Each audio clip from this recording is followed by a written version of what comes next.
हिंदुओं को सपोर्ट करूँगी बिकॉज मैं हिंदू हूँ, तो मैं फिर मुसलमानों की बेइज्जती नहीं कर सकती हूँ। आप कुछ भी करो, आप अगर अपनी पढ़ाई कर रहे हो तो आप शौक से पढ़ाई करो, आपका हक है पढ़ाई करना। स्टेज पे जाने से पहले सबसे पहले अपने पीस को मैं जो हूँ उतना काबिल बनाती हूँ कि अगर मैं उसको 10 बार पढ़ूँ तो 10 बार मुझे वही इमोशन फील होना चाहिए जो मैंने लिखते वक्त किया था। फॉर एग्जाम्पल, मैंने बहुत टूट के कोई चीज़ लिख दी और मैं लिखते लिखते भी रो रही हूँ, और हो सकता है कि जब मैं अगले दिन या अगले सुबह या अगले हफ्ते उस चीज़ को पढ़ूँ तो मुझे वो इमोशन ना फील हो, तो आप फिर ये समझिए कि उस पर भी काम की ज़रूरत है। लिखाई का मतलब यही है कि जो जितनी बार सुनेगा, जितनी बार पढ़ेगा, वो उतनी बार उस एहसास में जाएगा, उसको महसूस करेगा। और अगर वो महसूस नहीं कर पा रहा है तो वो चीज़ अभी ज़िंदा नहीं है, वो मर चुकी है।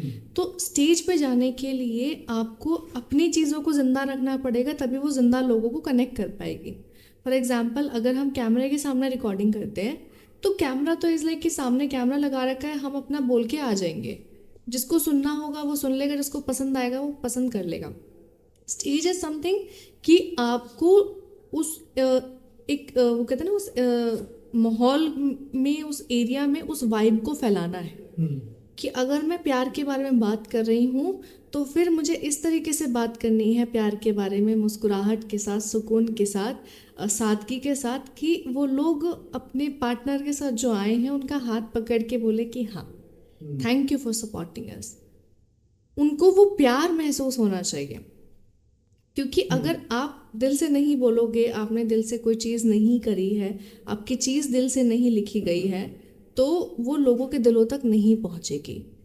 तो मेरा यही होता है कि आप जब भी स्टेज से पहले जा रहे हैं तो अपने पीस को उतना रेडी कर लें, फर्स्ट कि आप उसको जिंदा बना लें। दूसरी चीज़ ये कि प्रैक्टिस अलॉट। और मैं मिरर रिहर्सल्स में बहुत ज़्यादा यकीन रखती हूँ, क्योंकि आपको फिर ये पता लगता है कि आप दिख कैसे रहे हो।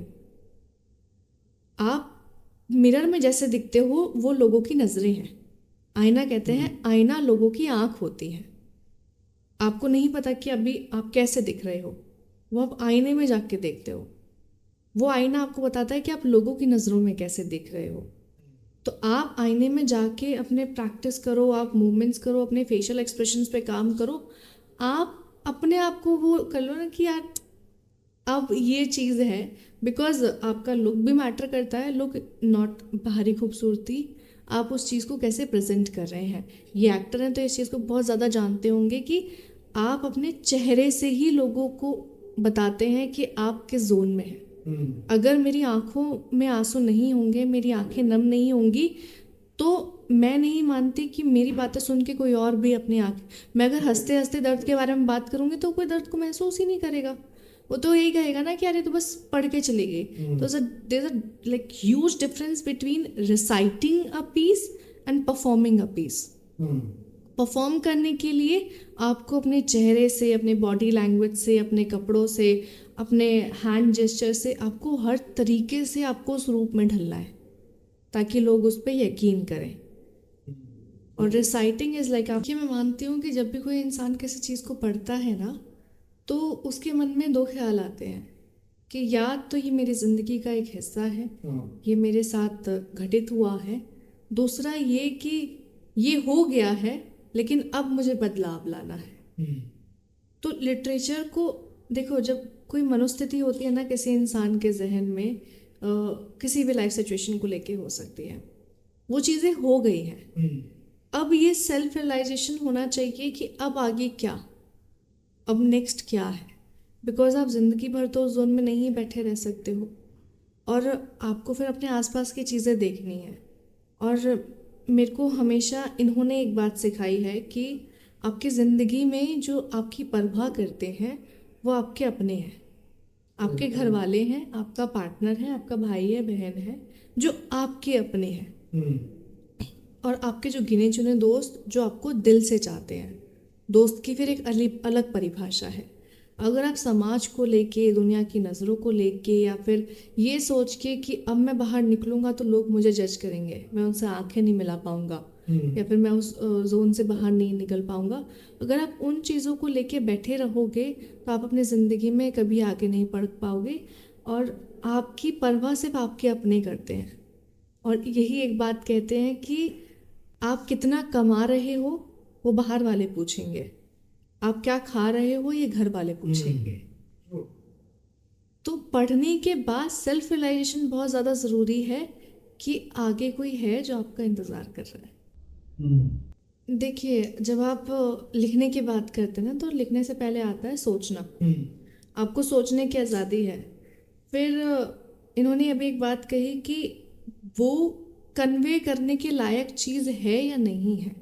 अब फॉर एग्जाम्पल मैं कल को बोलने लग जाऊँ कि women against like crime against women जो है वो वैलिड है।